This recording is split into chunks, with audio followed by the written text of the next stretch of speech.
piece this together as we move into the discussion. One thing that I'm interested in hearing from all of you is how has the current economic situation affected some of your work? Because here in the United States, as in Europe, I think that has changed how a number of publics and to approach their how publics approach minorities or immigrants. And throughout all of this, I think we've seen that that racism and issues of multiculturalism and Islamophobia are all interlinked with perhaps this economic notion that they are to blame. Rokhaya, could you perhaps touch on that in the case of France, and then if any of you others want to jump in? I think that the use of Islamophobia and of stereotypes against Muslims is a way for politicians to just put the attention to something else, other than the fact that they cannot really act against the economical crisis. And I think that the austerity plans have other effects on the fact that everybody starts to blame the minorities from being guilty of the fact that there are not enough jobs for everyone in France. I think that it has consequences against the Roma community, especially.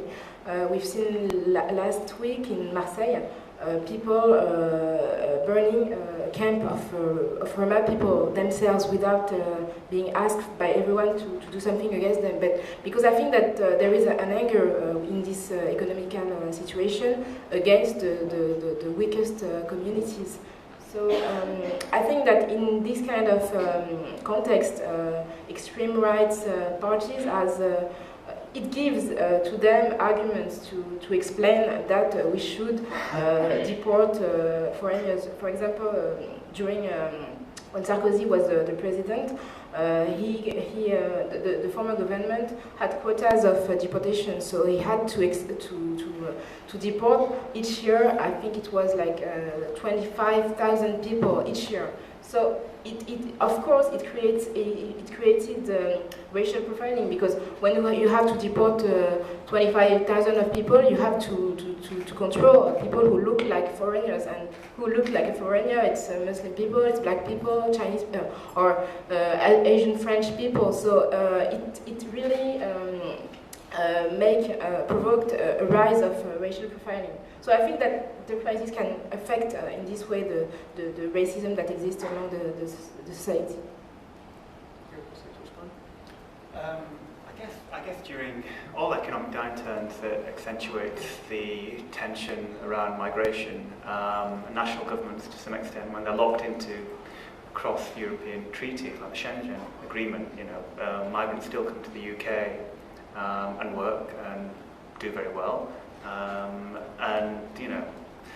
It's fertile ground for the complaint that, well, we need jobs in this country, but foreigners are coming and doing the work. So I think there's always that kind of cyclical tension around migration and economic recession. I suppose the more technical issue of downturns is the stress that it places on public administration, and especially around equality monitoring, equality duties, and the extent to which political parties and bureaucrats point to the lack of resources for a lack of action. And I guess that's also a feature of that cycle of economic downturn, and I guess dealing with difference.